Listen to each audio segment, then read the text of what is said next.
Hello everyone, I am Anshu Agrawal. आज हम लोग अपने चैनल पे एसआरसी जीबीओ का 2015 का पूरा पेपर सॉल्व करेंगे। 2015 का मैंने पेपर इसलिए अभी चूज़ किया है क्योंकि इसमें कई क्वेश्चन काफ़ी टफ थे और मेरे को लग रहा था कि उसका सॉल्यूशन बताना आप लोगों को काफ़ी ज़रूरी है। और ये सॉल्यूशन हम लोग इसलिए भी ले रहे हैं कि अभी पिछले कई दिनों से काफ़ी मेल आ रहे थे, तो बच्चे बोल रहे थे कि सर एसआरसीसी का भी एक आध पेपर सॉल्व करा दो। तो मैंने सोचा कि ये वाला आपको करवा देता हूँ। 40 क्वेश्चन हैं इसमें, एक एक क्वेश्चन बहुत ध्यान से समझिएगा। शॉर्ट ट्रिक बताऊँगा, कुछ में कॉन्सेप्ट भी बताऊँगा, तो वो याद कर लीजिएगा। तो आई होप आपको वीडियो पूरा काफ़ी अच्छे से समझ में आएगा। तो सेशन चालू करते हैं। स्क्रीन पे आपको क्वेश्चन दिख रहे होंगे, पॉज करके पहले खुद से सॉल्व करने की कोशिश कीजिएगा, उसके बाद हमारा सॉल्यूशन देखिएगा। और जो भी लोग चैनल से नए ऐड हुए हैं और जो लोग नहीं भी हुए, सबको बता दूं कि सब लोग जल्दी से जल्दी चैनल को सब्सक्राइब कीजिए। जल्दी से हमारा टारगेट है कि हम 5000 सब्सक्राइबर पूरे करें, ठीक है। ओके, चालू करते हैं पहले क्वेश्चन से। क्या लिखा हुआ है? A B and C have a few chocolates among themselves. A gives to each of the other two half the number of chocolates they already have. Similarly, B and C, in that order, give each of the other two half the number of chocolates each of them already has. Now, if each of them has the same number of chocolates, what could be the minimum number of chocolates they have among themselves? ठीक है। तो जब भी इस type का कोई question आ जाए, हमेशा एक चीज़ ध्यान रखिएगा, इसको आप आखिरी से कीजिएगा तो थोड़ा सा ये जल्दी हो जाएगा। मान लेता हूँ यह है ए, बी और सी, ठीक है। क्या कहा मैंने इसमें आपसे कि आप लास्ट स्टेप से चालू कीजिए। लास्ट स्टेप मतलब मान लेता हूं कि तीनों के पास हैं अभी x, x और x, ठीक है। x और x हैं। अब आखिरी में सी ने दिए होंगे ए और बी को, जो उनके पास पहले से होगा। इन्हें मान लेते हैं दोनों के पास y थे, तो उसका और आधा दे दिया, यानी y plus y by two. ये वैल्यू ए और बी के पास क्या हो गई है अब x, तो 3y by two is equal to x, तो y की वैल्यू क्या हो जाएगी 2x बाय 3। मतलब ए और बी के पास अभी कितने होंगे 2x बाय 3, 2x बाय 3। ये बहुत इंपॉर्टेंट क्वेश्चन है, ये एलआर में भी कैट जैसे एग्जाम्स में आ जाता है, तो इसका सॉल्यूशन बहुत अच्छे से समझिएगा, ठीक है। अब सी के पास क्या हुआ होगा 2x बाय 3 और 2x बाय 3 ए और बी के पास थे, इनका हाफ दिया होगा। मतलब ए को कितना दिया होगा x बाय 3 और बी को कितना दिया होगा x बाय 3। फाइनली देने के बाद कितना बचा x, तो इसके पहले इसके पास कितना होगा इतना, ये वैल्यू क्या आ जाएगी 3 प्लस 2 5x बाय 3। मतलब सी के पास इस स्टेप के पहले कितने होंगे 5x बाय 3। आई होप इतना समझ में आया होगा। अब सी से पहले किसने अमाउंट डबल किया होगा सबका, बी ने। तब देखिए वही y plus y by two क्या हो जाएगा 3y बाई टू, ये तो हम हमेशा ही लिखेंगे। अब इसने a को भी आधे दिए होंगे जो उसके पास थे, मतलब a के पास y plus y by two होके अब कितना हो गया होगा 2x बाय 3। मतलब y की वैल्यू इधर से क्या आ जाएगी 4x बाय 9। मतलब y a के पास पहले कितने होंगे 4x बाय 9। ऐसे ही c का कितना आ जाएगा, डायरेक्ट लिख देता हूँ 5 टू 10x बाय 9। अब देखिए b के पास पहले कितने होंगे 2x बाय 3 में क्या ऐड कर दूं, जो इसने दिए a और c को, a को कितने दिया होगा 4x बाय 9 का आधा 2x बाय 9 और 10x बाय 9 का आधा 5x बाय 9। टोटल कितना आ गया, इसको मैं 6x बाय 9 अगर लिख दूं 13x बाय 9।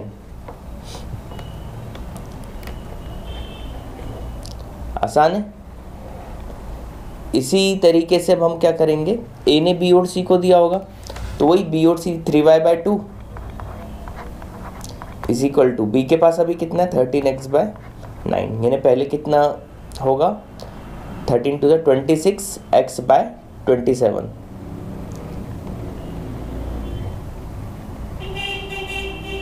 और ऐसे ही सी के पास कितना होगा 20x/27 और a के पास कितना होगा, इसने इनका आधा आधा दिया होगा, मतलब 13x/27 plus 10x/27 plus 4x/9, 3 से मल्टीप्लाई कर दूँ दोनों साइड तो क्या हो जाएगा 12x/27। एडिशन क्या हो जाएगा 13 + 10 23 प्लस 12 35x/27। आई होप ये क्लियर हुआ होगा। अब अगर इन्होंने मिनिमम वैल्यू पूछी थी तो देखिए डिनोमिनेटर में अभी मुझे क्या दिख रहा है 27, तो x की मिनिमम वैल्यू में क्या ले सकता हूँ 27, ठीक है। तो आखिरी में सबके पास x बचा होगा, यानी 3x टोटल होंगी चॉकलेट्स, तो आंसर क्या हो जाएगा 3 × 27 मतलब 81। टोटल चॉकलेट इनके बीच में होंगी 81, ठीक है। आई होप ये क्लियर हुआ होगा पहला क्वेश्चन आपसे। अब फिर भी मैं इसको क्रॉस चेक करवा देता हूँ, बहुत आराम से समझिएगा, कोई दिक्कत नहीं। इसको क्रॉस चेक करवा के बता देता हूँ कि जो भी मैं आंसर लाया हूँ वो सही है कि नहीं है। देखिए x को 27 मानता हूँ तो a के पास कितनी चॉकलेट हो जाएंगी 35। देखिए a के पास कितनी हो जाएंगी 35, b के पास कितनी हो जाएंगी 26 और c के पास 20। ये डेरिवेशन याद रखिए काम आएगा। अब देखिए a ने b को कितनी दी होंगी 13 चॉकलेट दी होंगी, तो इसके पास कितनी हो गई होंगी 39 और सी के पास 20 होंगी ना, हाँ सी के पास 20, सी को कितनी होंगी दी होंगी 10, तो कितनी हो जाएंगी इसके पास 30 और इसके पास से कितनी गई 35 में से 13 और 10 माइनस कर दूंगा तो कितना बचेगा 12। अब बी की बारी आएगी, बी ए को कितनी देगा 6 चॉकलेट, इन्हें ए के पास हो जाएंगी 18, सी को कितनी देगा 15, सी के पास कितनी हो जाएंगी 45, 15 और 6 21, इसमें से 21 माइनस कर देता हूँ कितना बचेगा 18। अब सी ए और बी को 9 और 9 देगा, तो देखिए ए के पास भी कितनी हो गई 27, बी के पास भी कितनी हो गई 27 और इसमें से 18 माइनस कर देता हूँ तो ये भी कितना आ जाएगा 27, ठीक है। तो ये मैंने क्रॉस चेक करके ही बता दिया कि हमने जो भी किया था सब सही किया है। क्रॉस चेक करके भी तीनों के पास इक्वल नंबर ऑफ चॉकलेट्स आ गए, ठीक है। तो आई होप ये समझ में आया होगा आपको, काफ़ी अच्छा क्वेश्चन था। सेकंड देख लेते हैं। ABC is an equilateral triangle where PQRS is a rectangle, ये डायग्राम बनाई हुआ है। Then what is the area of PQRS if each side of triangle ABC is 10, इसकी हर साइड क्या दे दी 10। The side of rectangle passes through the centre O of the circle. अच्छा ध्यान से देखिए, ये जो O है ये इक्विलेटरल ट्रायंगल का इनसर्कल है, तो इक्विलेटरल ट्रायंगल के इनसर्कल की रेडियस क्या होती है R = a/2√3। अगर नहीं पता तो ये लिख लीजिए, इससे क्वेश्चन जल्दी होते हैं सॉल्व, है ना। आपको डायरेक्ट फॉर्मूले पता होने चाहिए, है ना। अब R की वैल्यू यहाँ से मैं निकाल सकता हूँ, R क्या हो जाएगा, एक ही जगह दिया हुआ 10, 10/2 5/√3। ये इन रेडियस आ गई, मतलब ये जो साइड होगी L/B होता है रेक्टेंगल का एरिया, तो उसमें मुझे ये साइड पता चल गई, ये क्या है R और ये साइड क्या है R 2R। ये एरिया क्या हो जाएगा हाफ इंटू लेंथ यानी 2R into breadth R। Finally क्या आ गया आंसर R²। R² की वैल्यू देख लेते हैं, R² क्या हो जाएगा, ओ सॉरी रेक्टेंगल का एरिया क्या होता है सिर्फ बेस इंटू हाइट, ये हाफ नहीं लूँगा, तो क्या हो जाएगा 2R², ठीक है। तो 2 इंटू R² क्या हो जाएगा 25/3, आंसर क्या आ जाएगा 50/3। 50/3 कितना होता है 16.66, थर्ड ऑप्शन में दिख रहा था। सेकंड क्वेश्चन का आंसर क्या आ जाएगा ऑप्शन 3। नेक्स्ट देख लीजिए। 5 bells begin to toll together and toll respectively at an interval of 6, 7, 8, 9 and 12 seconds. How many times they will toll together in 1 hour? ठीक है, तो 6, 7, 8, 9, 12 का हम लोग क्या ले लेते हैं एलसीएम ले लेते हैं। एलसीएम क्या आ जाएगा 2³ इंटू 3² इंटू 7, सॉल्व कर लेते हैं। 72 इंटू 7 कितना आ जाएगा 504। अब 504 सेकेंड्स आया। अब 1 आवर में कितने सेकेंड्स होते हैं? 3600। डिवाइड किससे कर दूँ? 504 से। तो साथ समझ में आ रहा है कि ये 7 पॉइंट समथिंग जाएगा, है ना। तो कितनी बार ये टुगेदर रोल करेंगी? 7 टाइम्स। तो थर्ड क्वेश्चन का आंसर क्या हो जाएगा? ऑप्शन 4 7। फोर्थ देख लेते हैं। 8 members of different ages from the same family sit around a circular table for dinner. In how many ways can they be arranged such that on either side of younger members there are elder members seated? ठीक है, इसका answer में मुझे इनके जितने भी answer थे उसमें डाउट था। तो अगर आप लोगों को ये क्वेश्चन बने तो आप इसका डिटेल सॉल्यूशन मुझे भेजिएगा। मेरे ख्याल से इसका आंसर 64 होना चाहिए, जो कि एक भी ऑप्शन में नहीं आ रहा था, है ना। तो इसको भी सॉल्व करवाने का कोई मतलब नहीं, क्योंकि वैसे भी काफ़ी लेंदी है। फिर भी आप में से किसी के लिए ये क्वेश्चन उसको करना हो तो उसका सॉल्यूशन अगर उसको आता हो तो डिटेल सॉल्यूशन उसका भेज सकता है। मेरे ख्याल से आंसर 64 आएगा। आप अपना आंसर बताइएगा कि क्या आना चाहिए, ठीक है। और जो भी आंसर बताएगा याद रखें कि वो डिटेल्ड में सॉल्यूशन में बताए, ठीक है। इसको आप चैलेंज लेना हो तो चैलेंज भी ले सकते हो, ठीक। नेक्स्ट क्वेश्चन देख लेते हैं, fifth. The median of first 20 prime numbers is. अच्छा, फोर्थ क्वेश्चन में बाद में कभी सॉल्व करा दूंगा, बस SRCC के लिए भी नहीं, एक आध हफ्ते के बाद सॉल्व करा दूंगा। लेकिन उसके पहले आपके कमेंट जरूर चेक करूंगा कि कितने लोग फोर्थ क्वेश्चन पे कमेंट कर रहे हैं, उसके बाद ही मैं उसका सॉल्यूशन बनाऊंगा, ठीक है।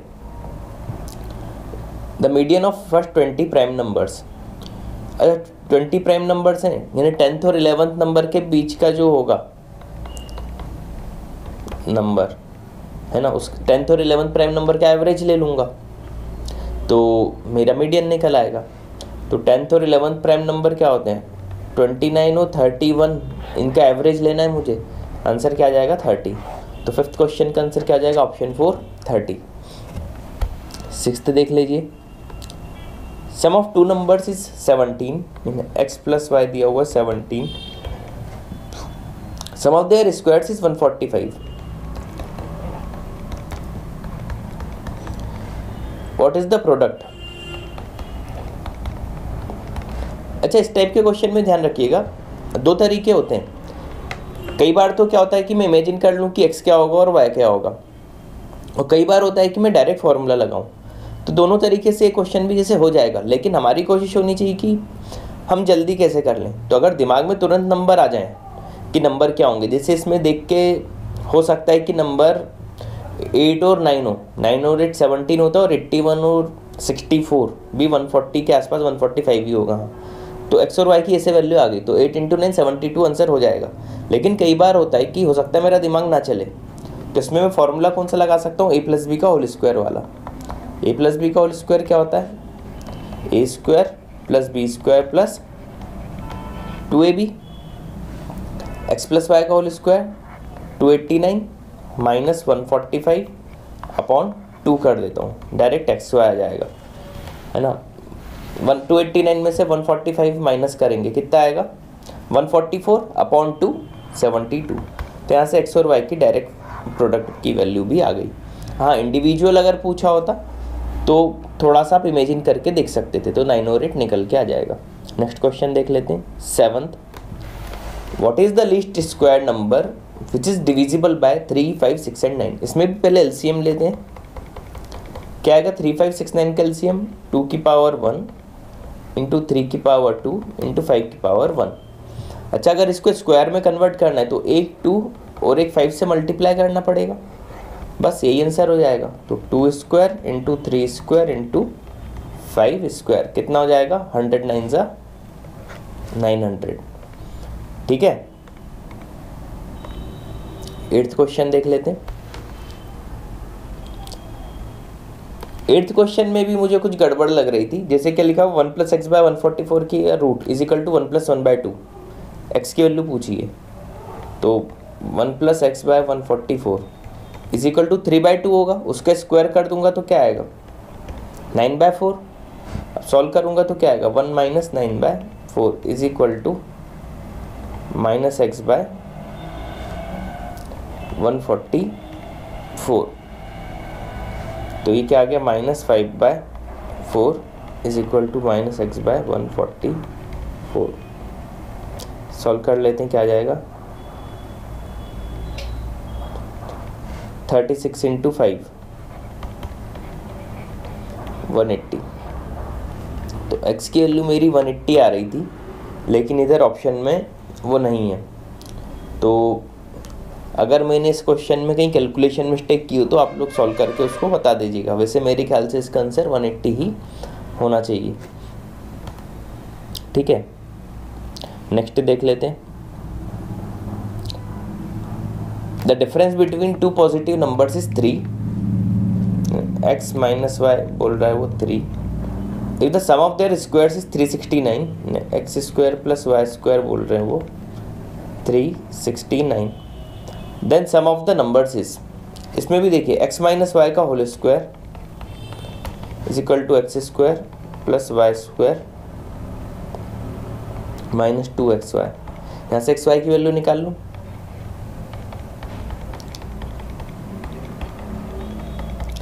तो 2xy कितना आ गया, 369 माइनस 9 360।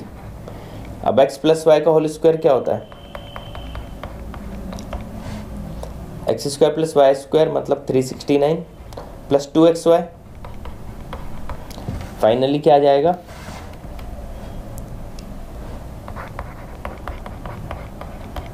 729 का रूट क्या होता है, 27 है ना।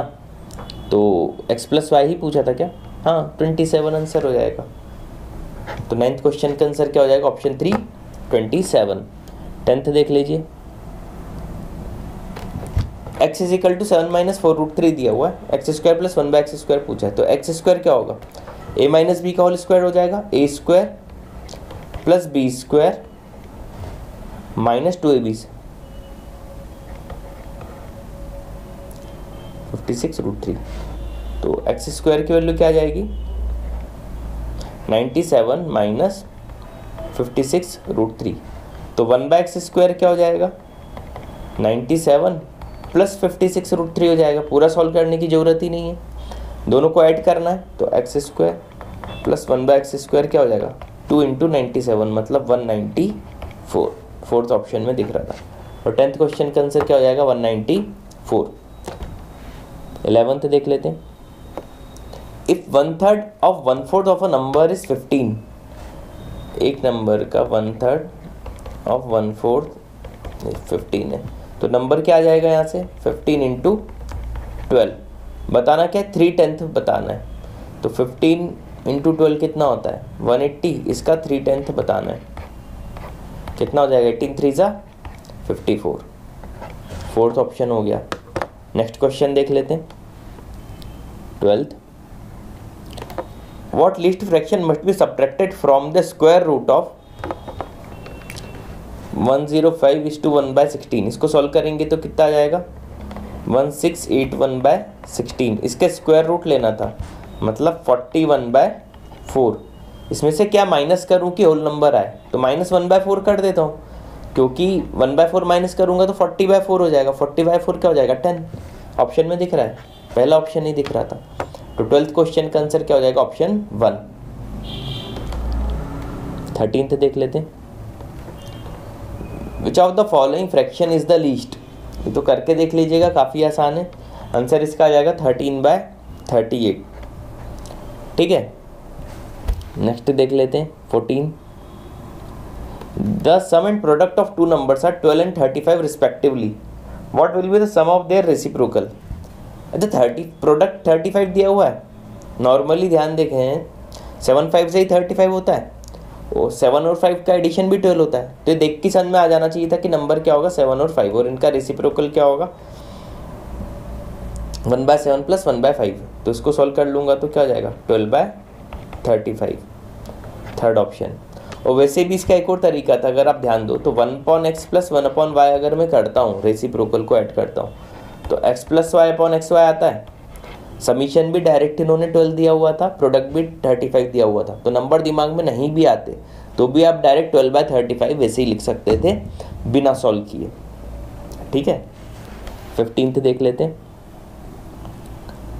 द सिंप्लीफाइड वैल्यू ऑफ, ये ध्यान से देखें तो न्यूमरेटर और डिनोमिनेटर एक ही है, तो ये 1 ही होगा। -1/9 क्या हो जाएगा? 8/9, जो कि 4th ऑप्शन हो जाएगा, नन ऑफ दीज। आसान था। 16th देख लेते हैं।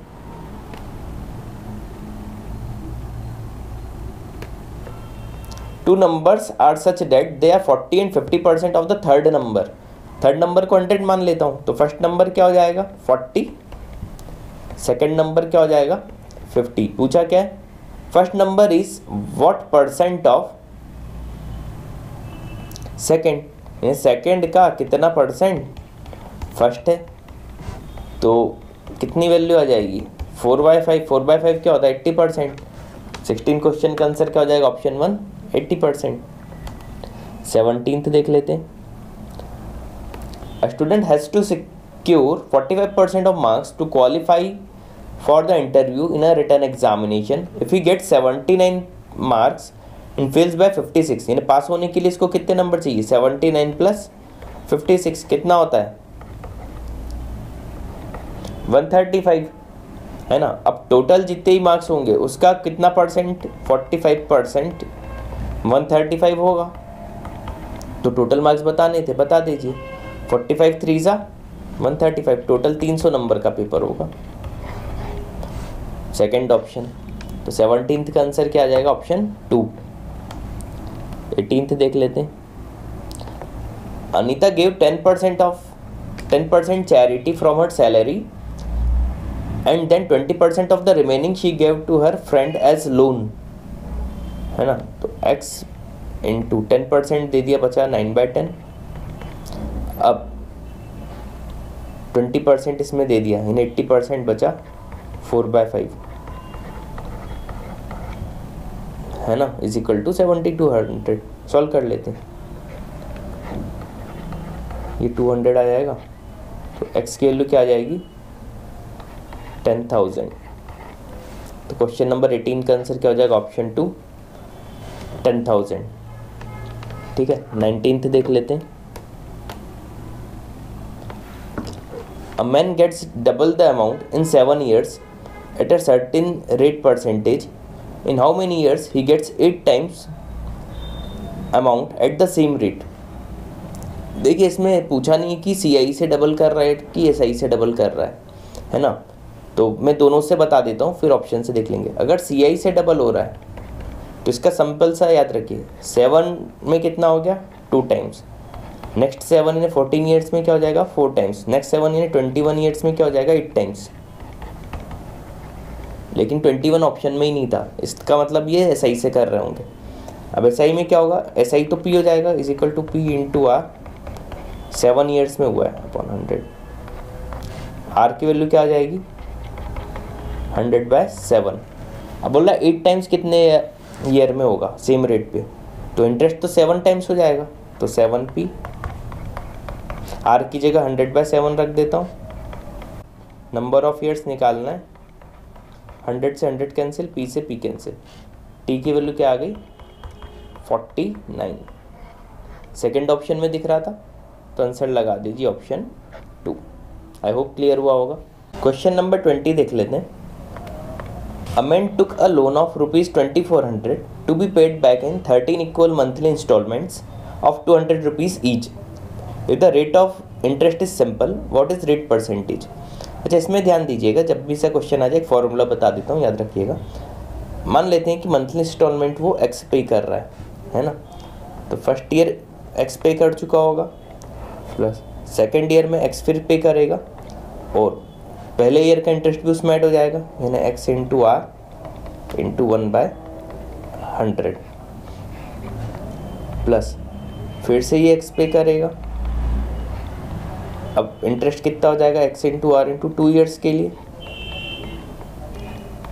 ऐसा 3 साल। ऐसे ही लास्ट ईयर में कितना पे करेगा? x plus x into R into n-1 number of years रहेंगे अपॉन 100।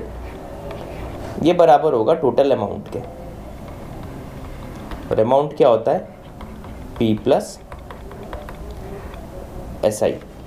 अब इसको सॉल्व कर लेंगे तो क्या आएगा, x n टाइम्स आ रहा है तो n इंटू एक्स, n है number of years, plus x into R by 100 bracket में 1 प्लस 2 प्लस कहाँ तक जाएगा, n माइनस 1 तक इज इक्वल टू अमाउंट। तो फाइनली अमाउंट का जो फॉर्मूला हो जाएगा क्या हो जाएगा, nx plus x R by 100 into n minus 1 into n by 2। अब इस फॉर्मूले में वैल्यू डालते हैं। अमाउंट कितना हो जाएगा, 2400 का लोन लिया था, प्लस इंटरेस्ट कितना लग जाएगा उस पर, P इंटू आर हमें निकालना है, इंटू टी कितना था 13 मंथ अपॉन 100, और इसको मंथली करना था तो डिवाइडेड बाय 12 कर देते हैं। तो इसको सॉल्व कर लेंगे तो क्या आ जाएगा, 2400 plus 26R is equal to NX। n की वैल्यू तो x 13 बार आ रहा था, तो 13 इंटू एक्स क्या है 200, दिया हुआ x 200 है, प्लस x यानी 200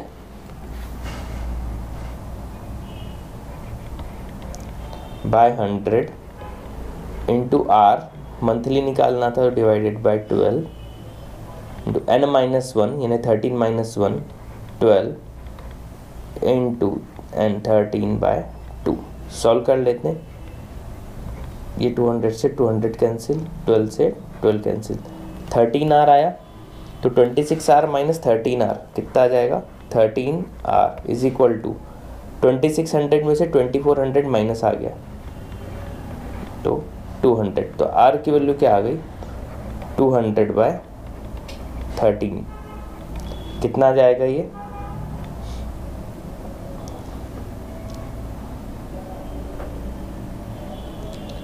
200 बाय 13 है ना,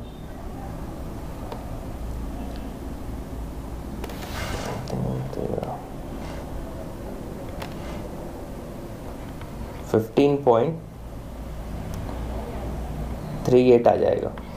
तो रेट ऑफ इंटरेस्ट 15.38 कौन से ऑप्शन में है, एक में, none of these. Question number 20 का आंसर हो जाएगा नन ऑफ दीज। ये फॉर्मूला याद रखिएगा, इस टाइप के 1-2 क्वेश्चन हर साल आते ही हैं, तो आप ये फॉर्मूला याद कर लेंगे तो आपको एग्जाम में थोड़ा जल्दी हो जाएगा। क्वेश्चन नंबर 21 देख लेते हैं। Rani invested sum of ₹800 in a post office for 3 years at 5% compound interest. How much money will she get at the end of 3 years। Formula सीधे सीधे लगा दें, 800 इंटू 5% क्या होता है 1/20, तो 1 + 1/20 21/20 का क्यूब। सॉल्व कर लेना इसको, ठीक है। तो इसका आंसर आ जाएगा 21 का 926.10। आसान है काफ़ी। Question number 22, on what principal will the compound interest for 3 years at 5% per annum amount to ₹63.05। अच्छा, अमाउंट क्या होता है P + CI, तो P + 63.05 is equal to P 1 + R/100 यानी वही 21/20, 3 years है क्यूब। तो 63.05 इज इक्वल टू P, अंदर क्या हो जाएगा 21 cube minus 20 cube upon 20 cube. Solve कर लेंगे तो P की वैल्यू यहाँ से क्या आ जाएगी 400। तो क्वेश्चन नंबर 22 का आंसर क्या हो जाएगा, ऑप्शन 1 400, ठीक है। 23rd देख लेते हैं। A is thrice as a good workman as B, therefore able to finish a piece of work in 60 days। इसकी शॉर्ट ट्रिक देख लीजिए। A B, मान लेते हैं A कोई काम 1 दिन में कर रहा है, तो B कितने दिन में करेगा 3 दिन का। तो टाइम डिफरेंस कितने दिन का हो जाएगा 2 दिन का। इधर टाइम डिफरेंस इन्होंने क्या दिया हुआ है 60 डेज, तो इंटू 30 कर दूँ 60 बनाने के लिए। मतलब A 30 डेज में काम करेगा और B 90 डेज में, मिलके कितने दिन में करेंगे, तो 1/30 + 1/90। फाइनली क्या आ जाएगा 4/90, 90/4 डेज, 90/4 मतलब 45/2, 22.5 डेज में। सेकंड ऑप्शन में दिख रहा था। क्वेश्चन नंबर 23 का आंसर क्या हो जाएगा? B. 24th, A does half as much work as B and C does half as much work as A and B together. If C alone can finish a work in 40 days, then together all will finish the work in। अच्छा देखिए, जब run घुमाया होता, अगर C 40 दिन में करेगा काम, ठीक है, तो A और B कितने दिन में करेंगे? 20 दिन में कर लेंगे, ठीक है। A और B कितने दिन में कर लेंगे? 20 दिन में कर लेंगे। तो तीनों का मिला के कितना हो जाएगा? 1/20 प्लस 1/40, यानी 3/40, 40/3 डेज, कितना आ जाएगा? 13.33। फर्स्ट ऑप्शन में दिख रहा था। तो क्वेश्चन नंबर 24 का आंसर क्या हो जाएगा? ऑप्शन 1। 25 देख लेते हैं। A train 110 metre in length is travelling at a speed of 58 kilometre per hour. The time in which it will pass a passer by walking at the rate of 4 kilometre per hour in the same direction. Same direction में speed क्या होती है? Minus. तो time is equal to क्या होता है? Distance, या इस केस में ट्रेन की length upon relative speed, S1 minus S2, क्योंकि सेम डायरेक्शन है। तो time is equal to length क्या है? 110 अपॉन स्पीड का डिफरेंस 8 माइनस 4, 54। अच्छा, स्पीड किलोमीटर पर आवर में थी, इंटू 5/18 कर देता हूँ, मीटर पर सेकंड में हो गई। सॉल्व कर लेते हैं। 18 3 से 54, इससे कैंसिल होगा तो कितना आएगा? 22। Finally 22/3 second answer, third option. तो क्वेश्चन नंबर 25 का आंसर क्या हो जाएगा? ऑप्शन 3। 26 देख लेते हैं। A car can finish a certain journey in 10 hours at a speed of 48 kilometre per hour, ठीक है। डिस्टेंस कितनी कवर करेगा? 480, 48 into 10।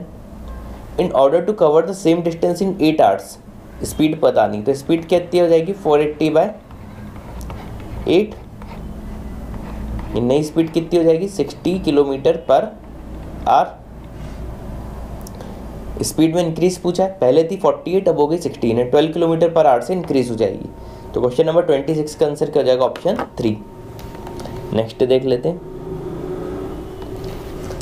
In covering a certain distance at a speed of A and B are in the ratio 3:4। तो A की speed में मान लेता हूँ 3x है, B की स्पीड में मान लेता हूँ 4x है। A takes 20 minutes more than B to reach the destination। Length में मान लेता हूँ टोटल D है, तो A को कितना टाइम लगेगा? D/3x, और B को कितना टाइम लगेगा? D/4x। दोनों का डिफरेंस है 20 मिनट्स, तो आवर्स में कन्वर्ट कर दूँ तो 20/60। सॉल्व कर लेते हैं, तो यहाँ से क्या आ जाएगा? D/12x is equal to 1/3। तो D/x की वैल्यू कितनी आ गई? 12/3, 4 आवर्स। पूछा क्या है उन्होंने? टाइम टेकन बाय ए का टाइम क्या होगा? D/3x, तो 3 से डिवाइड कर देता हूँ दोनों साइड, तो 4/3 आवर्स हो जाएगा टाइम टेकन बाय ए। 4/3 कौन सा ऑप्शन दे रहा है? Second option. तो कौन सा क्वेश्चन था ये? 27th का आंसर क्या हो जाएगा? ऑप्शन 2। 28th देख लीजिए। A man walks at a certain distance at 8 kilometre per hour and return 6 kilometre per hour, ठीक है।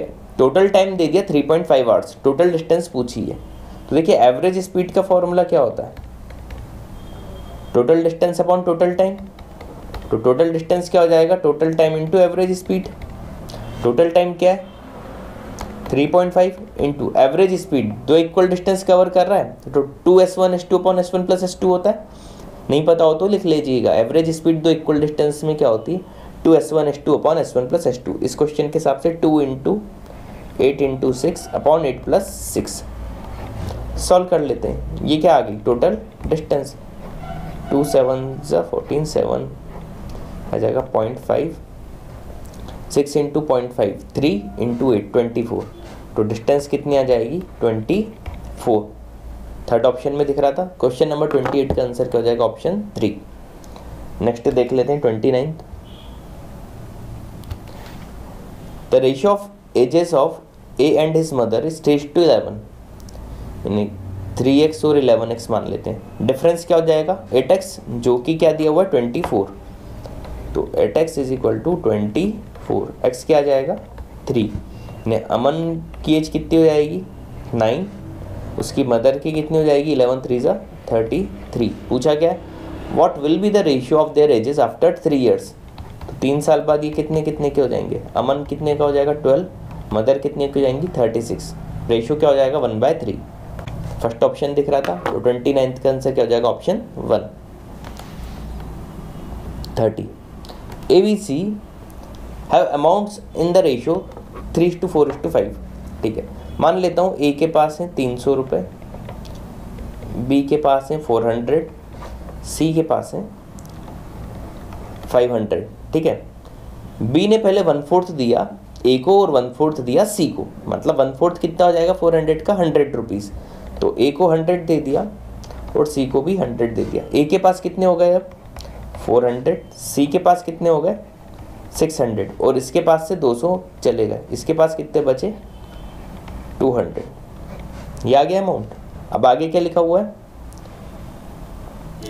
अब सी दे रहा है 1/6 टू ए, यानी सी अब 100 रुपये दे रहा है, 600 का 1/600 आएगा ए, यानी ए के पास अब कितना हो गया 500, बी को तो इसने दिया ही नहीं तो बी के पास 200 ही रहेगा और इसमें से -100 हो गया, तो इसके पास सी के पास भी कितने बचे 500। अब फाइनल रेशियो पूछा है तो 5:2:5 दिख रहा है, फोर्थ ऑप्शन। तो क्वेश्चन नंबर 30 का आंसर क्या हो जाएगा ऑप्शन 4। 31 देख लेते हैं। Miss Gupta bought a house for ₹C in 2010. 3 years later, she sold house for 25% more than she paid for it. यानी कितने प्रॉफिट में बेच दिया सी का 25%, मतलब C/4 प्रॉफिट हो गया इनका। She has पे a tax of 50% on gain. Gain कैसे निकालते हैं SP माइनस CP, गेन तो वही C/4 होगा, इसका 50% क्या हो जाएगा C/8 है ना, C/4 का आधा C/8। How much tax must miss Gupta पे, C/8 ही होगा, थर्ड ऑप्शन में दिख रहा था। क्वेश्चन नंबर 31 का आंसर क्या हो जाएगा ऑप्शन 3। 32 देख लेते हैं। What is the area of figure below if ABCD is a rectangle, ये साइड दी हुई है A, ये साइड दी हुई है B, ये B, and BDE isosceles triangle, isosceles है ये B है तो ये भी होगा है ना। क्या पूछा है एरिया ऑफ फिगर, देखिए इस रेक्टेंगल का जो एरिया होगा वो क्या होगा A इंटू बी, और ये जो होगा ये हाफ बेस इंटू हाइट, यानी half B into B, B common आ गया तो A plus B/2, third option में दिख रहा है। तो 32 का आंसर क्या हो जाएगा ऑप्शन 3। 33 देख लेते हैं। कुछ बकवास से इजी क्वेश्चन भी आ जाते हैं, जैसे कि 33 देखते से ही आपको समझ में आ जाएगा कि बहुत ही लो लेवल का है। 2x + y दिया हुआ है 5, 4x + 2y पूछा है, 2 का मल्टीप्लाई कर दो। मतलब एक तरफ तो ये बहुत टफ क्वेश्चन बीच में काफ़ी पूछे और एकदम से ऐसा इजी, तो आपकी ये भी प्रैक्टिस होनी चाहिए कि आपसे 33 टाइप के क्वेश्चन कभी भी बिल्कुल भी नहीं छूटने चाहिए। ठीक है, तो 5 2 ज़ा 10। 34 देख लेते हैं। रेडियस 6% से इंक्रीज हो गई, ध्यान से देखिएगा। मान लेता हूँ रेडियस 10 है तो एरिया कितना हो जाएगा πr² होता है तो 100 पाई। अब नई रेडियस क्या कितनी हो जाएगी 6% से बढ़ गई तो 10.6, तो नया एरिया क्या हो जाएगा 10.6 का स्क्वायर मतलब 112.36 पाई। कितना 12.36 से इंक्रीज हो गया ऑप्शन 4। ये इसकी शॉर्ट ट्रिक बताई थी, एक बार ध्यान से वीडियो रिवाइंड करके 2-3 बार सुन लीजिएगा, आप समझ जाओगे। ठीक है, question number 35। If a light flashes every 6 second, ठीक है, how many time will it flash in 3/4 of an hour. 3/4 of an hour कितना आ जाएगा 60/15 है 45 मिनट्स, 45 मिनट्स यानी कितने सेकेंड 45 × 60 अपॉन 6 कर दूँ नंबर ऑफ टाइम्स बताने के लिए। फाइनली आंसर क्या आ जाएगा 450, थर्ड ऑप्शन में दिख रहा था। तो क्वेश्चन नंबर 35 का आंसर क्या हो जाएगा 450। 36 देख लेते हैं। Sum and difference of LCM and HCF of two number 630 and 580, इन्हें L प्लस H 638 दिया हुआ है, L माइनस H 580 दिया हुआ है। दोनों को माइनस कर देता हूँ तो H की वैल्यू क्या आ जाएगी 858/2 मतलब 29, और LCM क्या आ जाएगा दोनों नंबर्स का 580 में 29 ऐड कर देता हूँ तो 609, ठीक है। और HCF क्या आ गया मेरा 29। अब समीशन दिया हुआ है 290, तो अगर नंबर में 29x और 29y मान लूँ तो 29 इंटू एक्स प्लस वाई क्या हो जाएगा 290, तो यहाँ से x प्लस वाई क्या आ जाएगा 10, और x और y क्या होने चाहिए आपस में कोप्राइम, ठीक है। अब एक फॉर्मूला होता है product of two numbers is equal to product of their HCF and their LCM. तो दो नंबर क्या हैं 29x और 29y। डिटेल में बता रहा हूँ ताकि इस टाइप का कोई भी क्वेश्चन आप आराम से कर लो। चाहता तो इसको मैं ऑप्शन से भी कर सकता था, लेकिन आप हो सकता है बाद में कैट दो या कुछ ऐसे एग्जाम दो जिसमें आपको नंबर पूछ ले, एक अकेला नंबर पूछ लेता तो कैसे करते उसके लिए बता रहा हूँ। बाकी इसको आप ऑप्शन से करोगे तो सेकंड ऑप्शन देखते से ही समझ में आएगा कि वही होगा। चलिए अभी सॉल्व कर लेते हैं। प्रोडक्ट ऑफ टू नंबर यानी 29x into 29y is equal to product of their HCF, HCF क्या था 29 इंटू देयर एलसीएम, एलसीएम क्या था 609, 29 से 29 कैंसिल और ये 29 से 609 को करता हूँ, 29 टू 58 बचा 2, 29 1 से 29 यानी x इंटू वाई क्या आ गया 21। अब देखिए x प्लस वाई क्या चाहिए 10 और x इंटू वाई क्या चाहिए 21, 7 और 3 होता है तो x हो जाएगा 7, y को मैं 3 मान लेता हूँ। तो दोनों नंबर मेरे पास क्या हो जाएंगे, एक नंबर हो जाएगा 29 इंटू 3, 29 3 सा 87, और एक नंबर हो जाएगा 29 इंटू 7, 29 इंटू 7 क्या हो जाएगा 203। तो नंबर क्या हो जाएंगे 87 एंड 203। तो क्वेश्चन नंबर 36 का आंसर क्या हो जाएगा ऑप्शन 2। इसको ऑप्शन से आप ऐसे कर सकते थे कि दोनों नंबर का एडिशन जो होता, ठीक है 290 होता, ए और बी दोनों दे रहे थे, ठीक है, लेकिन जब आप एलसीएम निकालोगे तो एलसीएम से बी में ही जो आएगा वो आपका आ जाएगा 609, ठीक है। अगला देख लेते हैं 37। इन अ 2 digit number the unit digit is 3 more than the tens digit. बोला यूनिट डिजिट 3 ज़्यादा है टेंस प्लेस से, है ना, और difference between number and number form by interchanging the digit of the number is 27, ठीक है। What is the value of original number बोल रहा है। ऑप्शन से देखें तो देखिए 3 का डिफरेंस सिर्फ पहले ऑप्शन में था, तो ऑप्शन सेकंड और थर्ड तो वैसे ही कैंसिल हो गए। अब ऊपर इन्होंने कहा था कि यूनिट डिजिट 3 ज़्यादा है टेंस प्लेस से, लेकिन फर्स्ट ऑप्शन में तो यूनिट डिजिट छोटी दिख रही है तो फर्स्ट भी नहीं हो सकता। तो 37 का आंसर क्या हो जाएगा ऑप्शन 4, ठीक है। आई होप ये भी क्लियर हुआ होगा। क्वेश्चन नंबर 38 जैसा ही अभी थोड़ी देर पहले भी आपको बताया था, फॉर्मूला क्या बताया था इसमें मैंने आपको, amount is equal to n into x, n number of years थे, x इक्वल इंस्टॉलमेंट की वैल्यू थी, plus x into R upon 100 into n minus 1 into n/2। थोड़ी देर पहले ही बताया था फॉर्मूला, और अमाउंट क्या था प्रिंसिपल प्लस SI, तो P plus P into R into n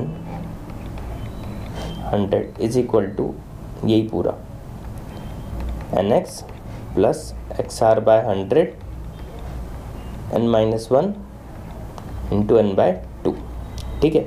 अब देखिए P हमें निकालना है, P plus P into R दिया हुआ है 10%, n 3 इक्वल इंस्टॉलमेंट दी हुई थी, is equal to n into x, 3 equal instalment है यानी n की वैल्यू 3 इंटू एक्स, एक्स इस क्वेश्चन में बोल रहे हैं 1300 है इक्वल इंस्टॉलमेंट यानी एक्स की वैल्यू 1300 प्लस 1300 इंटू आर मतलब 10 अपॉन 100 इंटू n माइनस 1 यानी 2 इंटू n 3/2। सॉल्व कर लेता हूँ तो p प्लस 3p/10 मतलब 13p P/10 is equal to 3900 plus 390। तो P की वैल्यू यहाँ से क्या आ जाएगी, ये कितना हो जाएगा, इसमें 390 ऐड कर दूंगा तो 4290 इंटू 10/13। सॉल्व कर लेते हैं। 330 P की वैल्यू आ गई 3300। ठीक है, इतना इसने लोन लिया होगा और पहले 3000 इन्होंने डाउन पेमेंट कर दिया था। तो टोटल जो प्राइस होगा वो कितना होगा, 3300 प्लस 3000 यानी 6300। ठीक है, क्वेश्चन क्या था, अच्छा शायद क्वेश्चन पढ़ना मैं भूल गया था, एक बार बताता हूँ। A washing machine was purchased under instalment system, cash down payment 3000 rupees, 3 equal instalment थी 1300 की, इक्वल इंस्टॉलमेंट दे रहे थे फर्स्ट सेकंड और थर्ड ईयर के एंड में, रेट ऑफ इंटरेस्ट 10% दिया हुआ था। तो पूछा था कि वॉशिंग मशीन का प्राइस क्या है, जो कि हमारा क्या आ गया 6300, और total interest charge under instalment plan, interest कितना दिया होगा। खैर ऑप्शन से देखें तो देखिए 6300 एक ही ऑप्शन में दिख रहा था, थर्ड ऑप्शन में, तो वैसे ही हम थर्ड लगा सकते हैं, लेकिन फिर भी आपके कॉन्सेप्ट क्लियर करने के लिए देख लेते हैं कि 600 अगर आएगा तो कैसे। अब देखिए उसने 1300 दिए 3 महीने तक, कितने दिए 3 साल तक 3900, और लोन उसने कितने का लिया था 3300, ऊपर निकाल ही चुके हैं, तो इंटरेस्ट कितना दिया होगा उसने 600। तो इस तरीके से 600 आ गया। आई होप ये भी क्लियर हुआ होगा।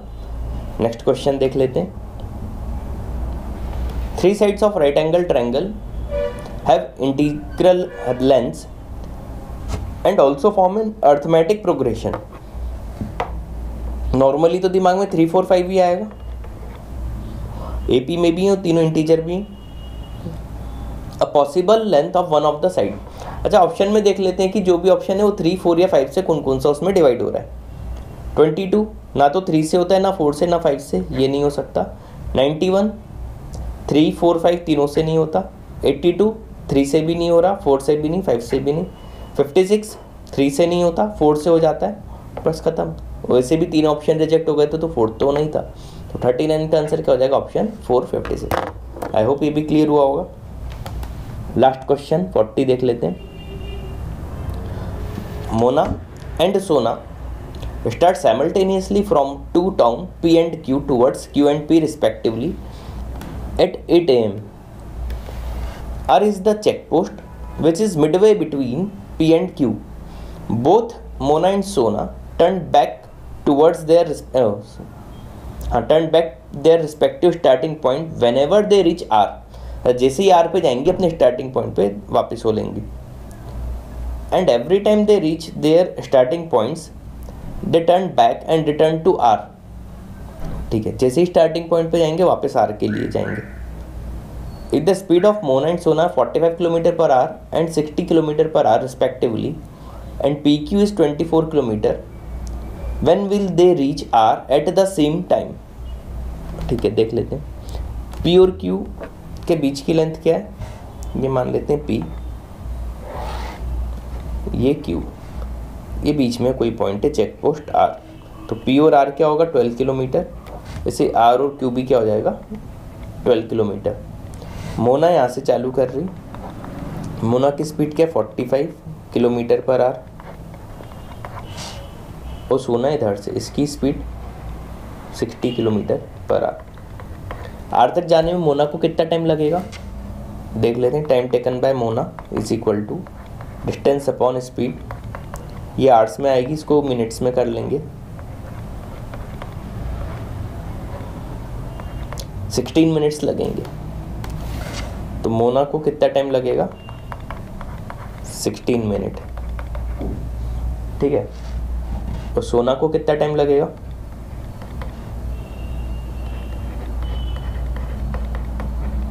12 मिनट।